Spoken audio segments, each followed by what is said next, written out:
여러분들이 하는 일들은 대소변 받아내는 하찮은 하는 사람이 아니라 누군가에게는 새로운 희망을 줄 수 있는 일을 하는 것들이 여러분들의 일입니다. 우리 간변사님 그때부터 자기 일에 대한 자존감이 생기기 시작했어요. 예전에는 저희가 코로나 전 같으면 이렇게 뭐 간호부장, 뭐 고객지원팀, 물리치료사, 작업치료사, 간호사, 영양사, 치유영사가 다 모여서 지금 이 어르신은 이게 이분도 수원인가? 하여튼 수도권에 오신 분이었어요. 근데 당연히 가셔야 되잖아요. 당연히 가셔야 되니까 이 환자의 현재 상태와 치료 계획에 대해서 메디칼적인 것은 의사들이 이야기를 하지만 케어에 대한 조정 케어 플랜에 대해서 설명해 주는 자리예요. 그래서 지금 기저귀를 차고 계시는데 어떤 훈련과 어떤 과정을 통해서 이런 훈련을 할 것이다. 그에 가정된 일이 이렇게 진행될 것이라는 걸 알려주는데 요즘 이걸 다 못해가지고 중콜로 하든지 아니면 했는 결과만 알려드려요. 저희 병원의 침대를 10년 전에요 700개를 자동 침대로 다 바꿨습니다.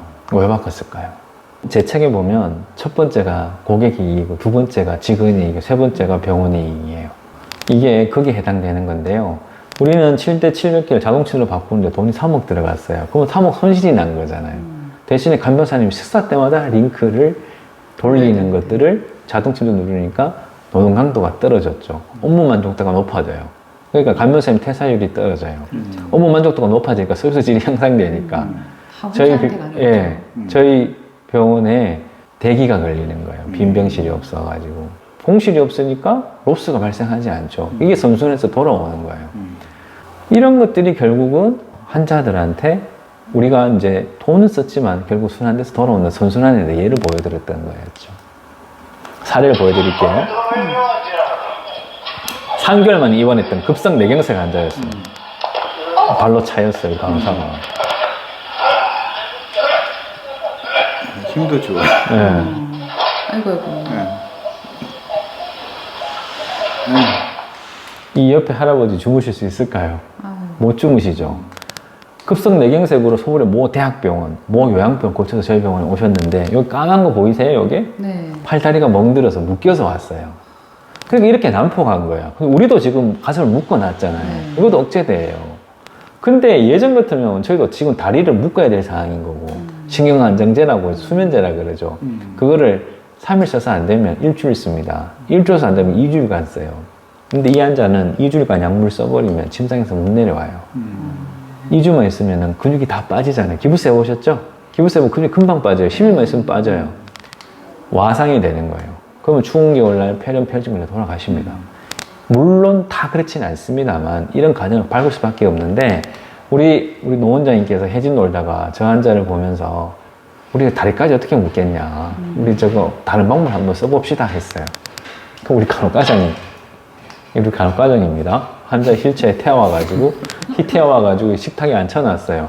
이 손짓하는 장면은 이년아 저년아 욕하는 장면이에요. 욕하다 지쳐서 잠이 들면 병실에 데려다 놓고를 일주일간 했어요. 우리 재활외과 가자는데 맨날 욕 먹었어요, 의사 선생님이. 이렇게 안정되는데 일주일이 걸렸습니다. 일주일 되니까 환자가 심적이 안정이 되니까 치료를 받기 시작했어요. 이제 앉기 시작했죠. 걷기 시작합니다. 부축이 아직 필요해요. 근데 스스로 못 잡고 걸어요. 이제 잘. 그렇게 해서 걸어가는데 3개월 걸렸습니다. 저 환자를 예전같이 우리가 억제제 쓰고 약물 초과해서 와상이 됐으면 추운 겨울날에 독감 오면 돌아가셨을 거예요. 근데 이 환자는 3개월 만에 걸어서 일어서 갔습니다. 이 환자 한 명 케이스에 사무탈 다 들어있어요. 환자 안 묶었죠? 기저귀 안 채웠죠? 욕창 없었죠? 와상도 없었거든요. 사무탈이 여기 다 들어있어요. 이 영상 한 개를 가지고 제가 우리 간변사님들한테 이야기를 말씀을 드렸어요. 여러분들이 하는 일들은 병원에서 아직 4대 보험도 안 되고 퇴직금도 못 받고 사회적 대우는 여러 가지만 병원에서 제일 하찮은 일 하는 대소변 받아내는 하찮은 일 하는 사람이 아니라 누군가에게는 새로운 희망을 줄 수 있는 일을 하는 것들이 여러분들의 일입니다. 이 역할이 간변사 역할이 70%, 간호사 역할이 20%, 의사 역할이 10%입니다.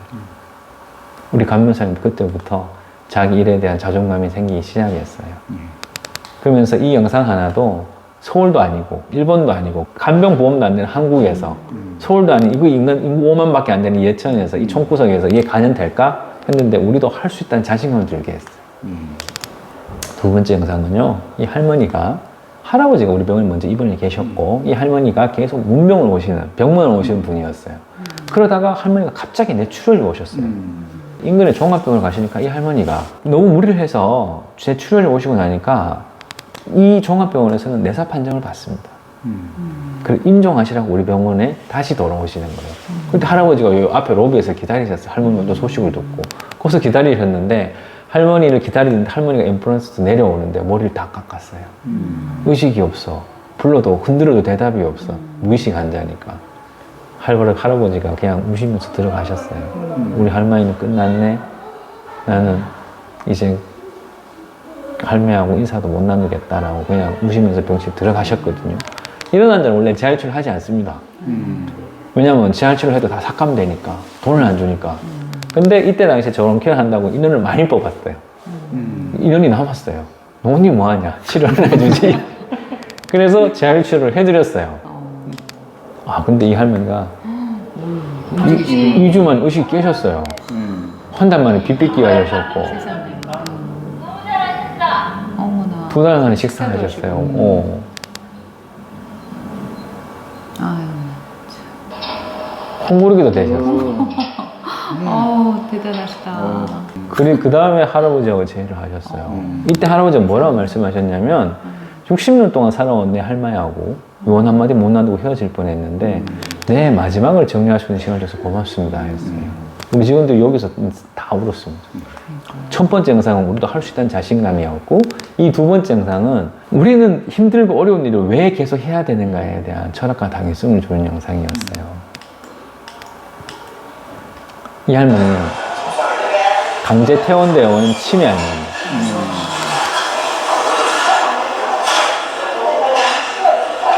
굉장히 난폭해요. 우리 신경과 가장이 손을 다 쳐버리고. 아니, 누워버리시네. 네. 입을 깔아드려.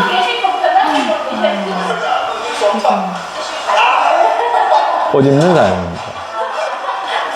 진짜 진정해서 우러나지 않는 게 다 멈춰왔었잖아. 정신이 안 들어가지고. 알겠어. 안 잡아. 예전에 같은 이런 할머니 어떻게 했냐면요. 저희가 달랑 붙어가지고 할머니 작으니까 침대에다 가서 묶어놓고 수면제를 드렸습니다. 그러면 재워버리죠. 그럼 직원들 편하죠. 근데 약물 안 쓰고 어떻게든 안 쓰기 위해서 우리 이렇게 임신한 간호사가 복도에 이틀 동안 이불 깔고 재웠습니다. 간호 기록에 난리도 아니에요. 이렇게 힘들게 했죠. 이게 정상인 뇌고요. 이게 할머니 뇌예요. 애들은 어때요? 내가 작다가 애들은 커지죠. 노인들은 컸다가 작아지죠. 애들이 뛰어다니고 소리 지른다고 애들 묶어놓지 않잖아요. 근데 우리는 노인들이 이러면 묶어놔요. 너무 났다 그래요. 인간이 태어나서 자연스러운 태아 과정에 있는 한 단계인 것 뿐이에요, 치매는.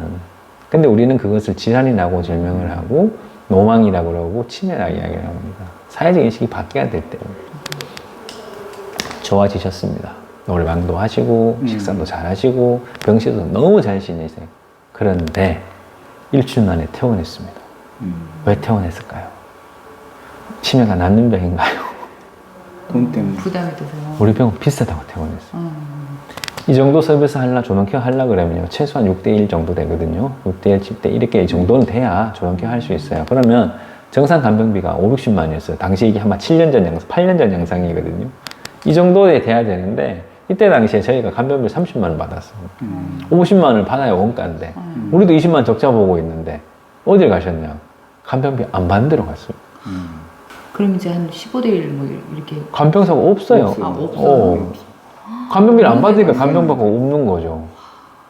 간병비가 없는 데 가니까 이거 어떻게 됐을까요? 간병이 없으니까 밤에 10시 돼가고 묶어놓고 퇴근하고 아침에 와서 풀어줘요. 그럼 기저귀에 밤새부터 대소변 보면 거기에 짓이겨져가지고 욕창 생기죠. 결국 이 할머니는 3개월 만에 욕창 생겨서 돌아가셨어요.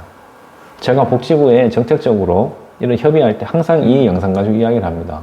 돈 있는 사람은 좋은 병원 가고 돈 없는 사람은 나쁜 병원 가고 왜 이런 가격 구조를 만드는 정부에서 방치하는 거다. 왜냐면 간병보험이 되면 인력 규정이 생기면 대한민국 어느 병원 가도 환자 몇 명이랑 간병사 몇 명 도와주는 규정이 생기면 그걸 지킬 수밖에 없잖아요. 그렇게 되면 가격이 똑같아져요. 가격이 똑같아지면 뭘로 경쟁할까요? 우리 잘해드리니까 오세요. 우리는 안 묶어요. 우리 욕창 안 생겨요. 냄새 안 나요. 이렇게 해서 환자를 유치를 해야 되는데 지금 어떻게 해요? 거기 얼마 받아요? 우리가 더 싸요. 30만 받을게요.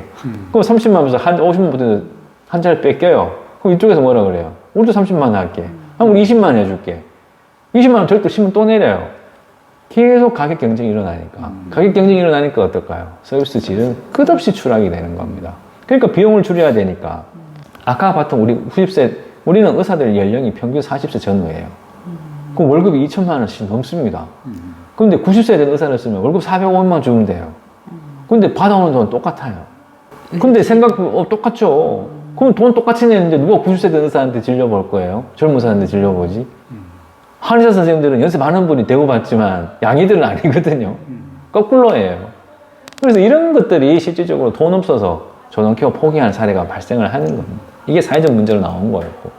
개인 원장님들이나 병원 이사장님들은 수익 추구하는 게 나쁜 게 아니잖아요. 당연히 사업하는데 돈 벌어야 되죠. 근데 자기 생돈을 넣어서 봉사라고 할 수는 없는 거예요, 정부에서. 그래서 공정한 경쟁 구조를 만들어줘야 된다. 지금같이 가격 경쟁 구조가 아니고. 그래서 간병 급여가 필요한 거고. 지금도 전국에 조정케어하는 병원이 5개도 안 됩니다. 그 이유는 뭐냐면 돈이 너무 많이 들기 때문에. 서비스 질을 올려서 환자들을 받는 것보다 가격을 낮춰서 환자를 받는 게 훨씬 쉬운 일인 걸 아는 거죠.